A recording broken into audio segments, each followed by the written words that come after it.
IPPs ऐं discourse जी निजकारी जा मामला तय थी विया। निजकारी वारे वफ़ाक़ी वज़ीर अब्दुल अलीम ख़ान ऐं तवानाई वारे वफ़ाक़ी वज़ीर अवैस अहमद निगारी विच में मुलाक़ात दौरान अहम फ़ैसिला। निजकारी जी हिकमत अमली ऐं कार्रवाई तेज़ करण जो फ़ैसिलो।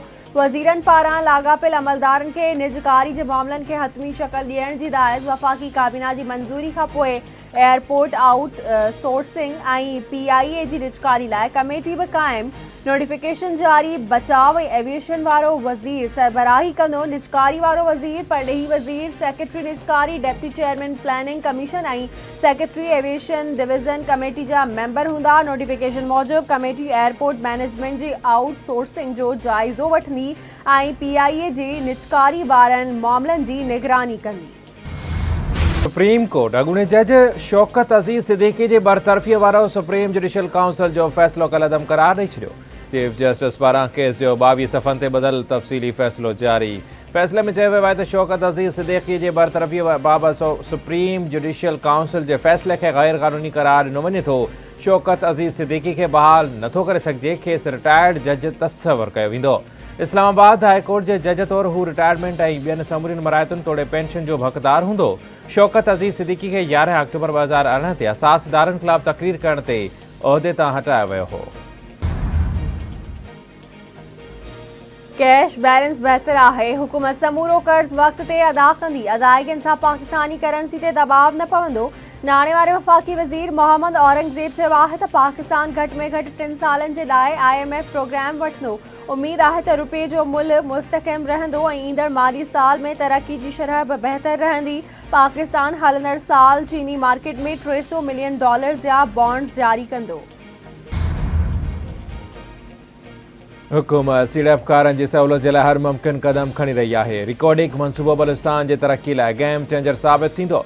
मवासिलात जे बहितर निज़ाम जे लाइ मनसूबा ठाहिया पिया वञनि। वज़ीर आज़म जी बैरक गोल्ड कंपनी जे वफ़द सां ॻाल्हि ॿोल। शहबाज शरीफ जी बैरक गोल्ड कंपनी के मदनियात जे ॿियनि मनसूबनि में भी सीड़पकारी की आछ। वज़ीर आज़म शहबाज शरीफ इक़्तिसादी राब्ता कमेटी जोड़े छॾी। ECC चेयरमैन वज़ीर आज़म हूंदो। नोटिफिकेशन जारी। इक़्तिसादी मामलनि नाणे वापार ऐं तवानाई वारा वफ़ाक़ी वज़ीर इक़्तिसादी राब्ता कमेटी जा मेंबर हूंदा।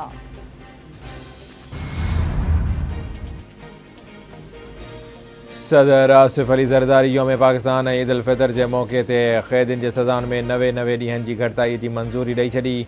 सज़ाउनि में घटिताई क़त्ल जासूसी ऐं रियासत मुख़ालिफ़ सरगर्मियुनि में मुलविस क़ैदियुनि ते लागू न थींदी।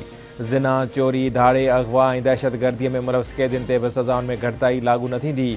माली ॾोहनि ऐं क़ौमी ख़ज़ाने खे नुक़सानु पहुचाईंदड़ ॾोहारियुनि जी बि सज़ा घटि न थींदी।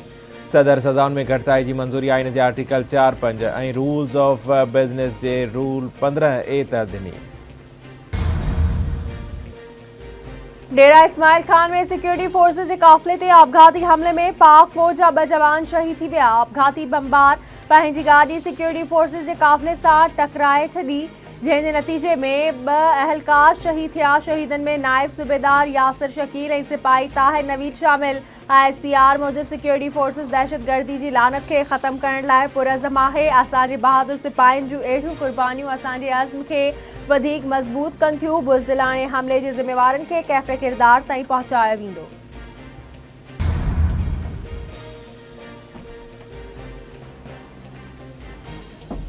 पीपल्स पार्टी चेयरमैन पारां DI खान में सिक्योरिटी फोर्सेस के काफ़िले ते आपघाती हमले की मज़म्मत। बिलावल भुट्टो ज़रदारी जो चवणु आहे त तशद्दुद जे बुज़दिलाणी हरकत ज़रिए असांजी सिक्योरिटी फोर्सेस के निशानो बणायो वियो। क़ौम जे दिफ़ा में शहीद जवाननि जी बहादुरी खे हमेशह एहतराम सां यादि रखियो वेंदो।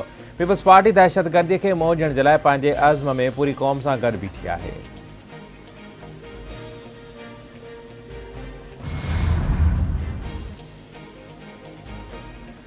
वॾे वज़ीर सैयद मुराद अली शाह जी सदारत हेठि वफ़ाक़ी हुकूमत सां मनसूबनि जी पुॼाणी ऐं सहकार जे हवाले सां अहम इजलास।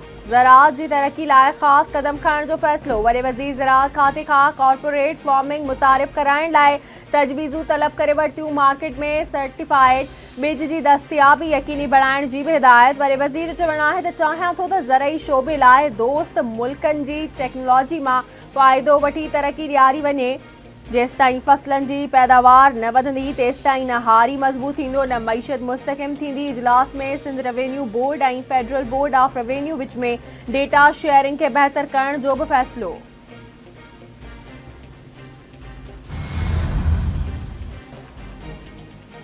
सिंध जे वॾे वज़ीर सैयद मुराद अली शाह सां अमरीका जे कौंसल जनरल मिस्टर कॉनर ट्रिबल जी मुलाक़ात में यूएसएड मिशन जी डायरेक्टर बि शरीक। वॾे वज़ीर पारां यूएसएड खां सिंध अंदरि तालीम जे शोबे में कुझु नवां मनसूबा आणण जो मुतालबो। सैयद मुराद अली शाह जो चवणु आहे त बोर सबबि वॾी तइदाद में स्कूली इमारतूं मुतासिर थियूं। चाहियूं था त यूएसएड स्कूलनि जी इमारतुनि जी अॾावत में सहकार करे। यूएसएड पारां स्कूलनि जी इमारतुनि जी अॾावत में भरपूर सहकार जी ख़ातिरी। तंगवाणी के कचेवार इलाके में रेंजर्स ने पुलिस की गॾियल कार्रवाई, एक ही जवाबदार गिरफ्तार। रेंजर्स तर्जमान जो चवणु आहे त गिरफ्तार जवाबदारनि में उस्ताद अल्लाह रखियो नंदवाणी के कातिलनि जा सहूलतकार अमानुल्लाह सदस पुट ऐं मक़ामी वॾेरो यार मोहम्मद भी शामिल आहिनि। कार्रवाई दौरान बगी गैंग जा मोर्चा भी तबाह कया विया आहिनि। बगी गैंग कंदकोट ऐं भरपासे जे इलाइक़नि में ॾोहारी वारदातुनि में मुलविस आहे। गिरफ्तार जवाबदार वधीक जांच लाइ पुलिस हवाले। अमरीकी परॾेही वज़ीर एंटनी ब्लिंकन जी काहिरा में मिस्र, सऊदी अरब, क़तर ऐं उर्दन जे परॾेही वज़ीरनि सां मुलाक़ात। गज़ा में मुकमिल ऐं फौरी जंगबंदीअ ते ज़ोर। इसराइल ऐं गज़ा जे विच में समूरियुनि गुज़रगाहुनि खे इमदादी सामान लाइ बहाल करण जो मुतालबो। रफ़ा में दाख़िल थियण खां सवाइ हमास खे शिकस्त ॾियणु मुमकिन नाहे। अमरीका साथ ॾिए या न ॾिए, रफ़ा में ऑपरेशन कंदासीं। अमरीकी परॾेही वज़ीर सां मुलाक़ात खां पोइ इसराइली वज़ीर आज़म नेतन्याहू जो बयानु। सिंध हाई कोर्ट में रमज़ान अल मुबारक दौरान आम वापे जूं शयूं वधीक अघनि ते विकिरो करण ख़िलाफ़ दरख़्वास्त ते ॿुधणी। अदालत कमिश्नर कराची खे वधीक अघु वठंदड़ दुकानदारनि ख़िलाफ़ कार्रवाई जो हुकुम ॾेई छॾियो। महांगे अघ ते शयूं विकिरो कंदड़नि ख़िलाफ़ कार्रवाई बाबति रिपोर्ट बि तलब। अदालत सिंध हुकूमत, ब्यूरो ऑफ सप्लाई ऐं ॿियनि खां 3 अप्रैल ताईं जवाब तलब करे वरितो।